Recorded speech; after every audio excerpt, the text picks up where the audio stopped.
Hello dear students, मैं धवल Thakur bank reconciliation statement का इस सेकंड लेक्चर में आज हम देखने वाले हैं कि प्रॉब्लम कैसे सॉल्व होंगे। फर्स्ट पार्ट में हमने देखा था regarding introduction of bank reconciliation statement, chapter क्या है, जिसमें मैंने आपको बताया था the chapter is all about bank balance as per cash book and bank balance as per passbook. Bank account एक होता है बट उसके डिटेल्स दो अलग अलग जगह पर मेंटेन किए जाते हैं। एक बिजनेसमैन अपनी कैश बुक में मेंटेन करता है और बैंक पासबुक में मेंटेन करता है। दो passbook is with the account holder that is businessman only, but उसमें ट्रांजैक्शंस को रिकॉर्ड कौन करता है? पासबुक में ट्रांजैक्शंस को रिकॉर्ड करने वाला होता है बच्चों बैंक। तो अब यहां पर टेक्निकली स्पीकिंग अकाउंट एक है, रिकॉर्ड्स दो अलग अलग पर्सन या पार्टीज मेंटेन कर रही है, तो सेम होने चाहिए बट बैलेंसेस सेम नहीं होते हैं, जिसके नंबर ऑफ रीजंस होते हैं। और हम यहां पर बैंक रिकंसिलिएशन स्टेटमेंट में हम ये चेक करते हैं कि why there is a difference between bank balance as per cash book and bank balance as per passbook, और उसका एक कंफर्मेशन स्टेटमेंट बनाते हैं जिसे हम कहते हैं बैंक रिकंसिलिएशन स्टेटमेंट। आज हम सीखने वाले हैं with the help of science. मैंने आपको बताया था कि हम जो ट्रेडिशनल मेथड है बहुत बार जो बच्चों को समझ में आता है नहीं आता है, it's a subjective concept, but there is one more method जिसके थ्रू आप बैंक रिकंसिलिएशन स्टेटमेंट को सॉल्व कर सकते हो, और एक मेथड मैं आपके सामने प्रेजेंट करने वाला हूं। उसके लिए आपको कुछ बेसिक आइडियाज फर्स्ट पार्ट में बता दिया गया था। अगर आपने वो फर्स्ट पार्ट नहीं देखा है तो प्लीज फर्स्ट पार्ट प्लेलिस्ट में जाइए, देखिए, और इफ पॉसिबल आई बटन में भी आपको वो पार्ट मिल जाएगा। आगे बढ़ते हैं। तो बच्चों, जैसे हमने पढ़ा था, एक होती है कैश बुक, दूसरी होती है पासबुक। आज मुझे आपको इसकी साइन लैंग्वेज बतानी है। तो इस कैश बुक और इस पासबुक में कैश बुक का जो डेबिट साइड होता है, कैश बुक का जो बच्चों डेबिट साइड है वो क्या होता है? रिसिप्ट्स। सर, कैश बुक के डेबिट साइड में क्या होते हैं? रिसिप्ट्स। और कैश बुक के क्रेडिट साइड में क्या होता है? पेमेंट्स। पासबुक के डेबिट साइड में क्या होता है? सर, पासबुक के डेबिट साइड में आपने बताया था विड्रॉवल्स होता है, बट उस विड्रॉवल्स को हम क्या कह सकते हैं? पेमेंट्स। और क्रेडिट साइड पे डिपॉजिट्स हो सकता है, जिसे हम सेम रखने के लिए क्या लिख लेते हैं? रिसिप्ट्स। कहने का मतलब यह है बच्चों कि कैश बुक में जो एंट्री डेबिट में आएगी वो पासबुक में क्रेडिट में आएगी, और जो कैश बुक में क्रेडिट में आएगी वो पासबुक में कहाँ आएगी? डेबिट में। हमने इसे कुछ साइंस भी अलॉट किए थे। रिसिप्ट्स को हमने कहा था प्लस, पेमेंट को हमने कहा था माइनस। पेमेंट को हम कहेंगे माइनस और रिसिप्ट्स को हम कहेंगे प्लस। और ये हमें चार डिफरेंट सिचुएशंस और पॉसिबिलिटीज बता देते हैं जहां से हमारा क्वेश्चन स्टार्ट हो सकता है। हमारा क्वेश्चन या तो स्टार्ट हो सकता है फ्रॉम, ये कौन सा है बच्चों? Debit balance. ये कौन सा है? Credit balance. ये कौन सा है? Debit balance. और ये कौन सा है? Credit balance. या तो हमारा क्वेश्चन स्टार्ट हो सकता है debit balance as per cash book से, या फिर हमारा क्वेश्चन स्टार्ट हो सकता है credit balance as per cash book से, या तो हमारा क्वेश्चन स्टार्ट हो सकता है debit balance as per passbook से, या फिर हमारा क्वेश्चन स्टार्ट हो सकता है credit balance as per passbook से। जहां जहां प्लस है इसे फेवरेबल बैलेंसेस भी कहा जाता है, और जहां जहां माइनस है उसे ओवरड्राफ्ट बैलेंस भी कहते हैं। कहने का मतलब है debit balance as per cash book is favourable, credit balance as per cash book is overdraft, debit balance as per passbook is overdraft and credit balance as per passbook is favourable. एक बार आप वापस से खुद से try कीजिएगा। जहां plus है वो फेवरेबल, जहां माइनस है वो ओवरड्राफ्ट, जो माइनस है ओवरड्राफ्ट, जो प्लस है वो favourable. Debit balance as per cash book plus favourable, credit balance as per cash book payment होता है minus overdraft, debit balance as per passbook payment है minus overdraft and credit balance as per passbook is plus favourable. तो बच्चों, question चार possibility से start हो सकता है। कोई भी एक बुक होगी, कैश बुक का बैलेंस दिया है हम पासबुक फाइंड आउट करेंगे, पासबुक दिया है हम कैश बुक का बैलेंस फाइंड आउट करेंगे। तो पहले मैं आपको बताने वाला हूं बच्चों, when problems starts with the favourable balances. जब क्वेश्चन कहां से स्टार्ट होता है? Favourable balances. तो हमें क्या करना है? ध्यान से देखिएगा, हम क्या करने वाले हैं बच्चों, इन प्रॉब्लम्स को सॉल्व करने के लिए टेक्स्ट बुक में जो क्वेश्चंस में हमारे पास जो प्रॉब्लम्स है, जो एलिमेंट्स है, जो कॉजेस ऑफ डिफरेंसेस है, हम उनको वही रिकॉर्ड करेंगे जहां पर उन्होंने रिकॉर्ड किया हुआ है। हम सोचने का काम नहीं करेंगे, उन्होंने जो जहां लिखा होगा उसे हम वहां लिख लेंगे, और कौन सा ट्रांजैक्शन ऐड होगा और कौन सा ट्रांजैक्शन लेस होगा ये हमारे साइंस प्लस और माइनस के थ्रू हम कंप्लीट करने वाले हैं। देखिए कैसे करेंगे। When problem starts with the debit balance as per cash book, जब क्वेश्चन कहां से स्टार्ट होता है? Debit balance as per cash book से। वर्किंग नोट के लिए मैंने शॉर्ट फॉर्म में कैश बुक को सीबी लिखा हुआ है और पासबुक को पीवी। डेबिट में यहां पर हम रिसिप्ट्स को आर से डिनोट करेंगे, पेमेंट को पी से। So cash book, passbook, receipt, payment, payment receipts. Reference के लिए आप ऊपर देख सकते हैं, रिसिप्ट्स को प्लस से डिनोट करेंगे, पेमेंट को माइनस से, पेमेंट को माइनस से, रिसिप्ट्स को प्लस से। क्योंकि अगर लेट्स से आप नहीं आइडेंटिफाई कर पाए debit balance as per cash book क्या है, तो जब आप ये लिखोगे ना तो अपने आप आइडेंटिफाई हो जाएगा कि वो क्या है। जैसे ये debit side, credit side, debit side, credit side. So debit balance as per cash book क्या लिखा है बच्चों, debit balance as per cash book. ये रही कैश बुक, ये रहा डेबिट, क्या दिख रहा है, प्लस, प्लस मतलब फेवरेबल। तो इससे हमें ये समझ में आ जाता है कि क्वेश्चन कहां से स्टार्ट हो रहा है, क्वेश्चन स्टार्ट हो रहा है favourable balance as per cash book से। तो जब भी क्वेश्चन फेवरेबल बैलेंस से स्टार्ट हो सकता है। सर फेवरेबल बैलेंस की तो दो सिचुएशंस है, एक तो कैश बुक का डेबिट बैलेंस और पासबुक का क्रेडिट। तो अब मैं जो लॉजिक बताऊंगा ये दोनों जगह पर वर्क करेगा। कैसे, ध्यान से सुनिए। When problem starts with the favourable balance, जिस बुक का फेवरेबल बैलेंस दिया है उसी के साइंस हमें चेंज करना है। जिस बुक का फेवरेबल साइंस दिया है उसी बुक के साइंस क्या हो जाएंगे, चेंज, और जो दूसरी बुक होगी वो रहेगी as it is. Debit balance as per cash book, कौन फेवरेबल है, सर कैश बुक के डेबिट में प्लस है, कैश बुक फेवरेबल है। आपने कहा फेवरेबल में खुद के अपने आप के साइंस क्या करना है, चेंज करना है। तो इस बुक के साइंस चेंज कर देते हैं। ये मतलब ये जो प्लस है, अब हम इसे प्लस नहीं, अब हम इसे क्या समझेंगे बच्चों, माइनस। और ये से माइनस है, इसे हम क्या समझेंगे, प्लस। और जो सेकेंड बुक है वो कैसे रहेगी, एज इट इज। कैसे रहेगी, एज इट इज। फेवरेबल में खुद के साइंस चेंज करते हैं, opposite book as it is रहेगी। सर इससे क्या होगा, इससे होगा कुछ नहीं। जब हम प्रॉब्लम सॉल्व करेंगे, जहां पर जो ट्रांजैक्शन हुआ है वहां पर उसे लिख लीजिए। अगर वो ऐड है तो ऐड में लिखिएगा, लेस है तो लेस में लिखेंगे। डोंट वरी, नेक्स्ट 5 मिनट्स में वो भी स्टार्ट करेंगे, सारी प्रॉब्लम खत्म करेंगे, बिल्कुल डरिएगा नहीं। या when debit balance as per cash book is given, favourable था, खुद के साइंस चेंज किए, दूसरे के साइंस एज इट इज रखे।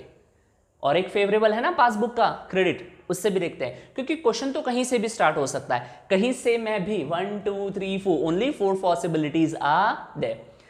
सर कभी कभी हमने ऐसा देखा हुआ है कि वो देते ही नहीं है कि वो डेबिट है या क्रेडिट बैलेंस है। तो बच्चों जब क्वेश्चन मेंशन ना करे कि वो debit balance as per cash book है या credit balance as per cash book है, तो बाय डिफॉल्ट आप उसे मान लेना कि वो फेवरेबल बैलेंस है।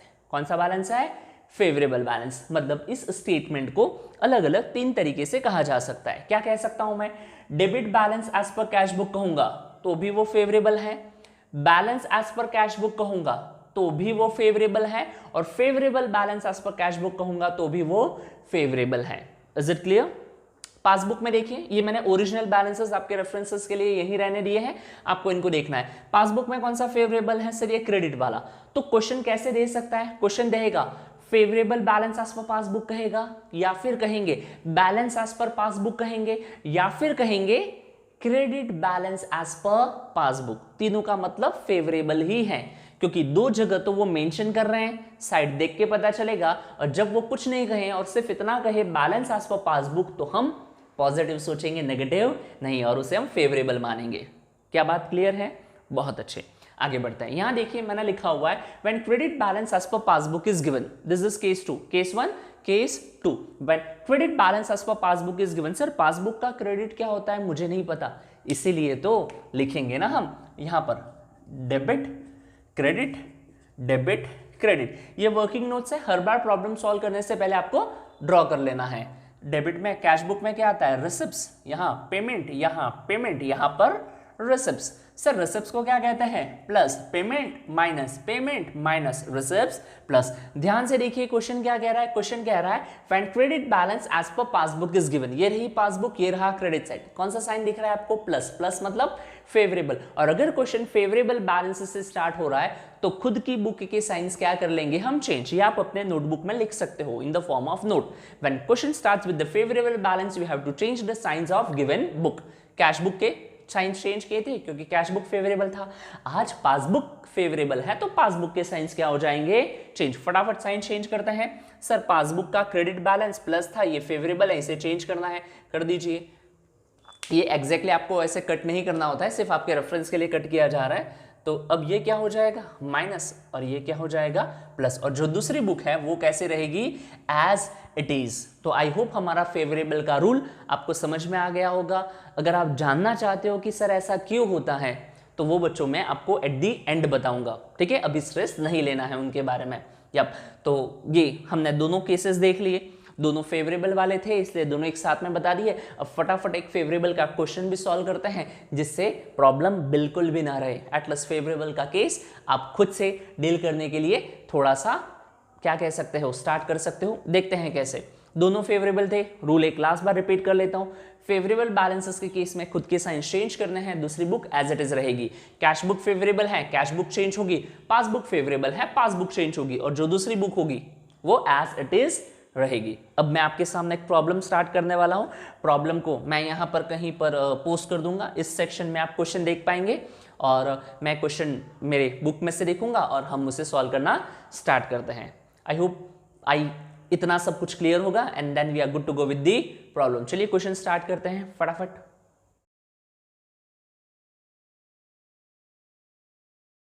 चलिए स्टूडेंट्स तो प्रॉब्लम स्टार्ट करते हैं। अब हम क्वेश्चन जैसे आप लोग देख पा रहे होगे, क्वेश्चन को ध्यान से देखिए।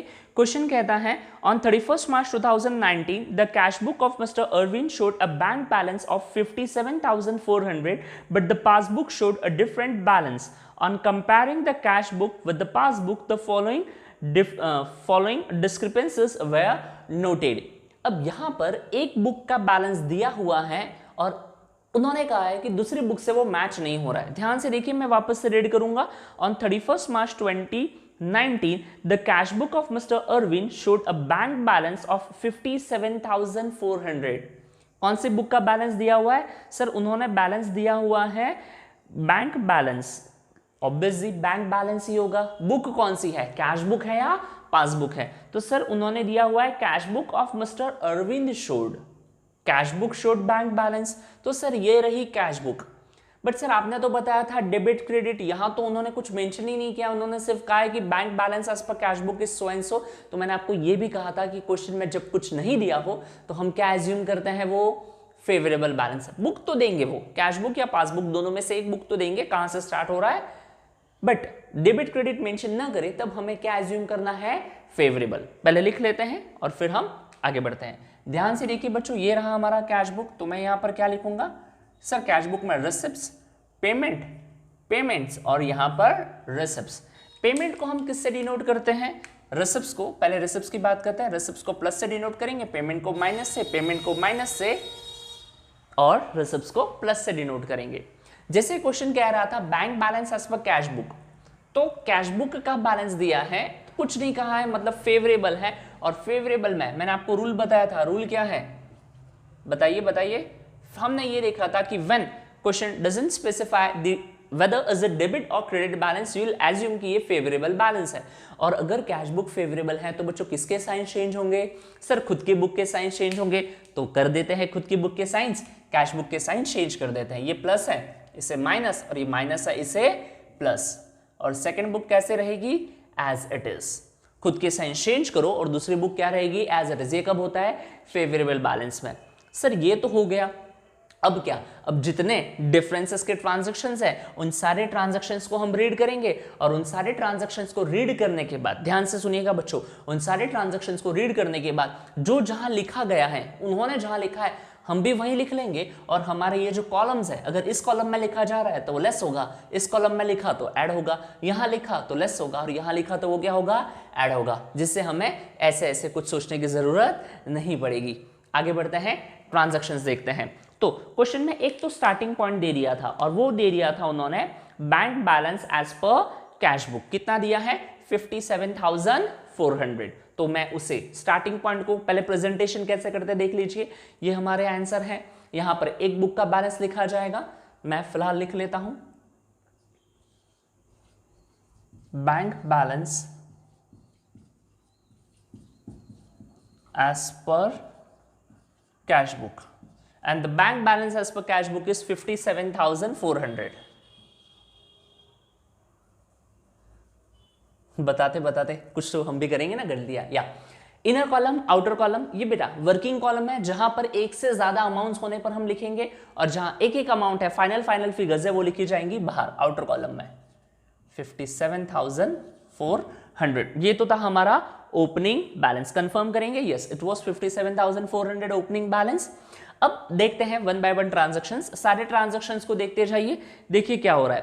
First transaction, check of rupees 6,350 deposited into bank, check of rupees 6,350 deposited into bank but was not yet collected by the bank. हमने चेक बैंक में डिपॉजिट तो कर दिया है बट अब तक वो कलेक्ट हुआ है क्या? नहीं। मैंने आपको कल भी बताया था, कल से मेरा मतलब है लेक्चर 1 का रेफरेंस आप ले सकते हैं। मैंने बताया था देयर आर सर्टेन ट्रांजैक्शंस जिनके लिए इनिशिएटिव बिजनेसमैन लेगा और कुछ ट्रांजैक्शंस ऐसे होंगे जिनके लिए इनिशिएटिव कौन लेगा? बैंक।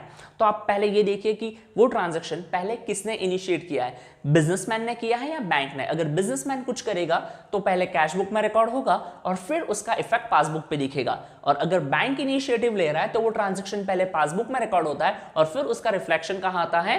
कैश बुक में। यहां क्या हुआ है? यहां जो हुआ है वो है a cheque of rupees certain amount deposited into bank. Cheque कहां डिपॉजिट हुआ है? बैंक में। कौन करेगा? बिजनेसमैन। तो जब बिजनेसमैन चेक को बैंक में डिपॉजिट करेगा वो कहां लिखेगा? सर वो कैश बुक में लिखता है। बैंक कुछ करेगा तो पासबुक में, बिजनेसमैन ने किया तो कैश बुक में। उसने क्या किया है? He has deposited the cheque into bank, और जब चेक को हम बैंक में डिपॉजिट करते हैं तो उससे हमारे बैंक में पैसे आने वाले होते हैं, तो वो कहां लिखा जाएगा? रिसिप्ट साइड में। कितना अमाउंट है? वो अमाउंट है 6,350। तो आप भी लिख लीजिए 6,350। आप इसे नंबर लिख सकते हैं। फर्स्ट वन है ये ट्रांजैक्शन। तो मुझे बताइए ये फर्स्ट ट्रांजैक्शन हमने लिख लिया जहां लिखा था, इसके आगे हमें कुछ नहीं करना होता है। ऊपर वाला साइन देखिए ये कहां है? लेस में। तो ये 6,350 व्हाइल सॉल्विंग द प्रॉब्लम क्या हो जाएगा? लेस। हमें सिर्फ उनको उनकी जगह पे लिखना है, ऊपर वाले साइंस बता देंगे कि क्या ऐड होगा और क्या less. Next one, bank paid our electricity bill of rupees 9,700 which was not recorded in the cash book. Bank paid electricity bill. Who paid? Bank paid. किसने इनिशिएटिव लिया? बैंक ने। अगर बैंक ने कुछ किया तो पहले कहां आएगा? पासबुक में, और बिजनेसमैन ने किया तो वो कहां आएगा? कैश बुक में। तो अब हम कहां चले गए? पासबुक की तरफ चले गए। क्वेश्चन कह रहा है bank paid electricity bill. Sir भरवा देंगे। जब आप इलेक्ट्रिसिटी बिल पे करोगे तो that will result in receipt of payment. Sir जब हम इलेक्ट्रिसिटी बिल पे करेंगे हमारे बैंक से पैसे चले जाएंगे। जाने दो, कितने पैसे जा रहे हैं? 9,700 पेमेंट है तो लिख लो पासबुक में 9,700। सेकेंड नंबर, ऊपर साइन देखो, प्लस का है या माइनस का है? माइनस का है, मतलब ये ट्रांजैक्शन किस में जाएगा बच्चों? लेस वाली कैटेगरी में जाएगा। हम यहां सिर्फ क्या कर रहे हैं? जो ट्रांजैक्शन जहां हुआ है वहां लिख रहे हैं। हमारे ऊपर के साइंस हमें बता दे रहे हैं कि वो ट्रांजैक्शन ऐड होगा या लेस। आई होप क्लियर होंगी बातें। आगे third transaction, cheque issued to a supplier 15,100। Cheque issued to a supplier 15,100 was not presented for the payment, और ये अब तक पेमेंट के लिए नहीं गया है। चेक इशूड टू सप्लायर, हमने सप्लायर को चेक क्या कर लिया है बेटा?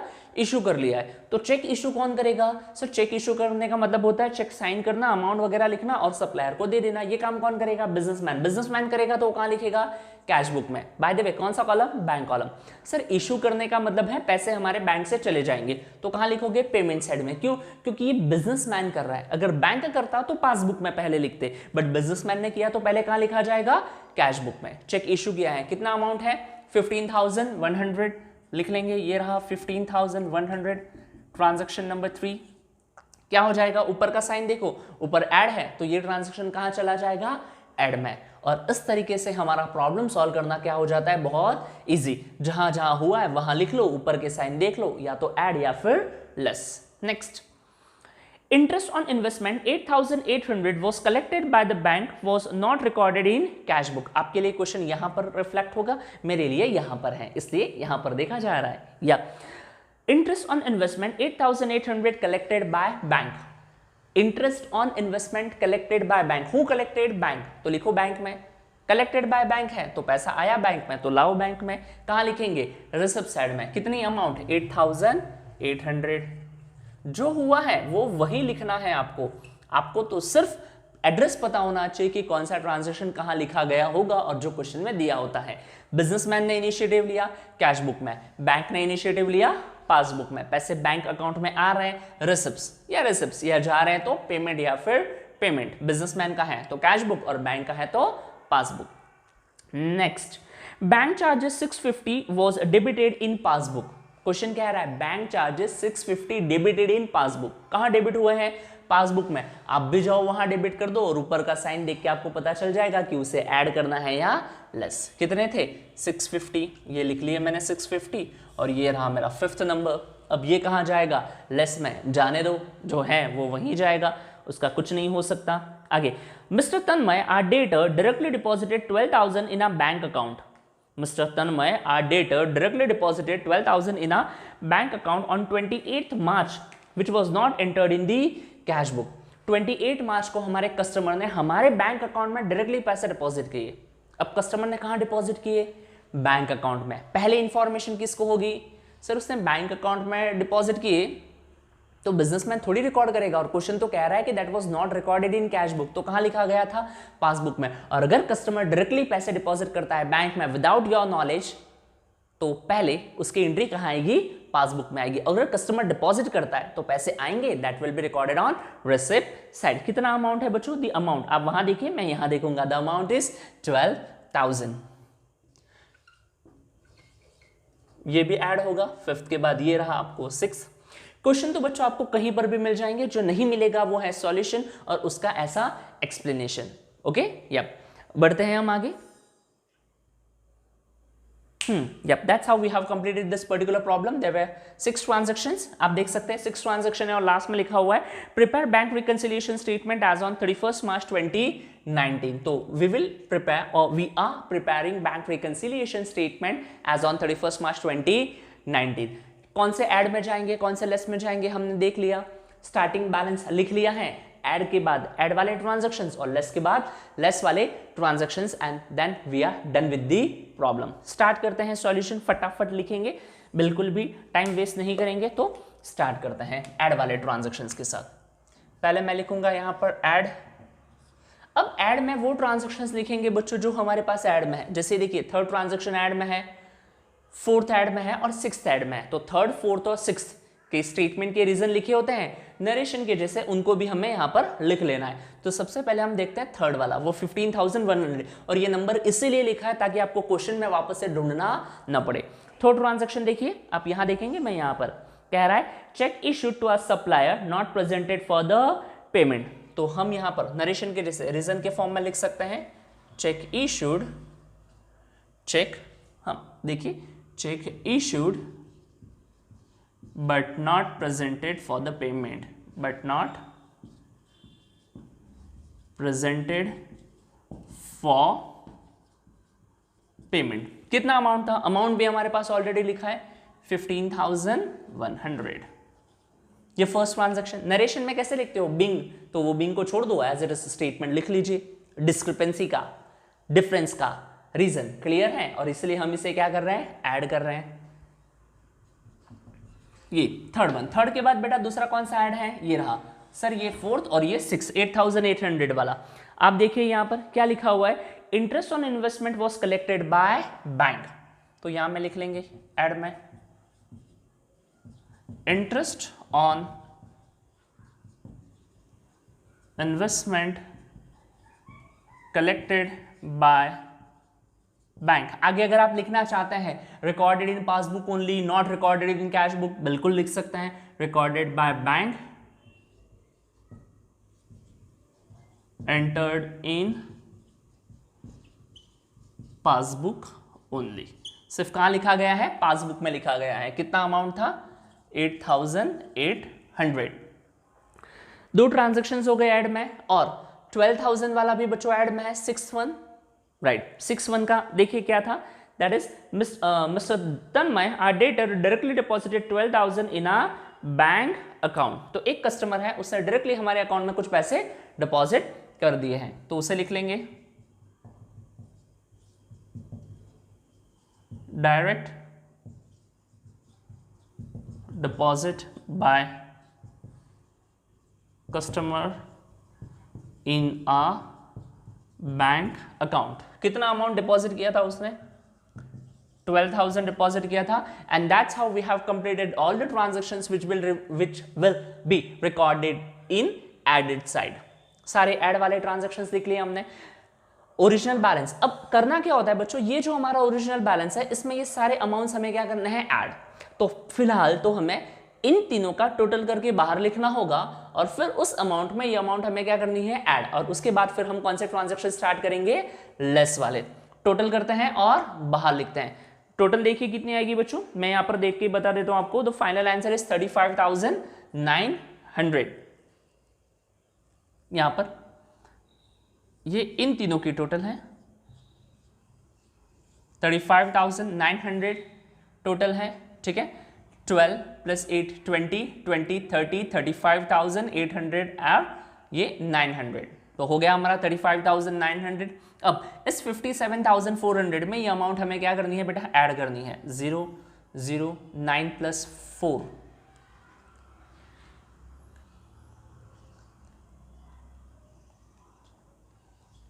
93,300 आ जाएगी बच्चों हमारे ऐड की टोटल। यस, 57,400 + 35,900 93,900, ये हमने टोटल कर ली है ऐड की। टोटल करना टास्क नहीं है, टास्क ये था कि आइडेंटिफाई कौन से करना है, बाकी एड लेस तो बच्चों करना ही पड़ेगा। 11th 12th है, अकाउंट्स में कुछ नहीं हो सकता, कैलसी अलाउड नहीं है, आपको खुद से ही कैलकुलेशंस करनी है। चलिए ये पार्ट हमने कंप्लीट किया। अब ऐड के बाद बेटा there are certain transactions which are to be subtracted, तो उन्हें हम सब्सट्रैक्ट करेंगे। ये भी तकलीफ हो रही है। या लेस में देखिए क्या क्या कौन कौन से ट्रांजैक्शंस हैं, 1 2 3, टोटल 3 ट्रांजैक्शंस आते हैं जो हमें लेस करने हैं। अब उनके रीजंस लिखेंगे, ये जैसे फर्स्ट वाला है, ये सेकंड वाला है और ये फिफ्थ वाला। फर्स्ट वाले का रीजन क्या था, check deposited but not collected by bank, तो लिख लेंगे check deposited but not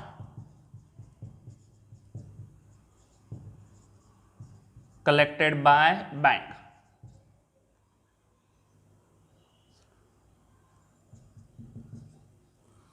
amount 6,350। उसके बाद और क्या क्या है बच्चों लेस में नेक्स्ट ट्रांजैक्शन इज ये 9,700 वाला। कौन सा है वो 9,700 वाले का लिए हम लोग देखेंगे। उसके लिए क्या कहना है क्वेश्चन का या bank paid electricity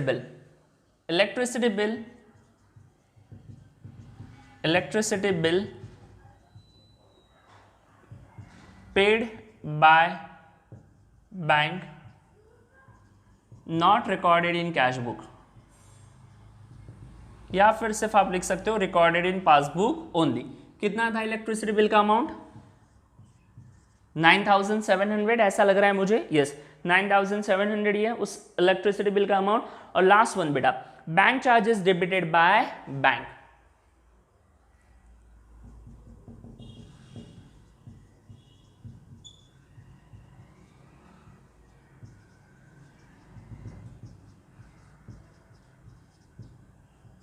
bank charges debited by bank कितना है 650। ये तीनों लेस में करना है। अब यहां पर भी बच्चों इस अमाउंट में से ये तीनों अमाउंट हमें लेस करनी है, तो फिलहाल तो पहले इनको ऐड करके बाहर लिखना पड़ेगा। 0 5 5 5 10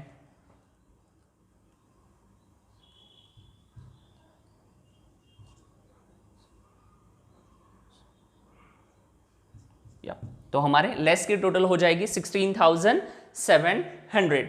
हमें क्या किया, अब लेस तो करना है 93,300 में से बेटा लेस करना है, बट तीनों लेस करने, तो फिलहाल तीनों की टोटल करके लिख के बाहर लिखो और उस अमाउंट में से अमाउंट हमें क्या करनी है, लेस करनी है। लेस करेंगे हम 0 0 3 -7 नहीं जाएगा, 13 -7 7 7 और 3 10 और 3 13 6 2 नहीं जाएगा, 12 -6 6 और यहाँ पर ये हो जाएगा 8 8 -1 7 76,600 इज द फाइनल आंसर। ये बच्चों हमने एक बुक से स्टार्ट किया था, bank balance as per cash book, और ये जो हमें आंसर मिला है that is bank balance as per passbook. कहां से मिला है, bank balance as per passbook. Sir ये वाला जो पार्ट है क्या ये फेवरेबल या ओवरड्राफ्ट है?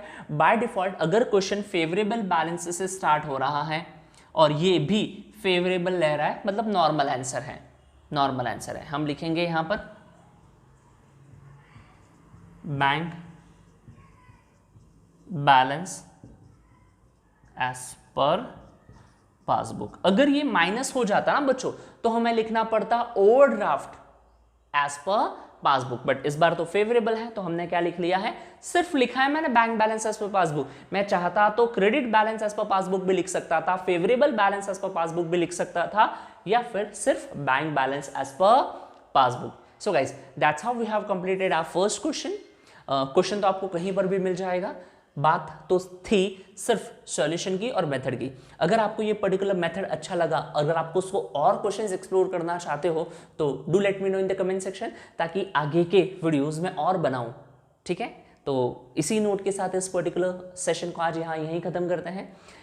आपको अगर वीडियोस अच्छे लग रहे हैं, कंसेप्ट समझ में आ रहे हैं, तो चैनल को सब्सक्राइब कीजिए, वीडियो को लाइक कीजिए और ऐसे ही चैनल को सपोर्ट करते रहिए। Thank you, bye bye guys and take care.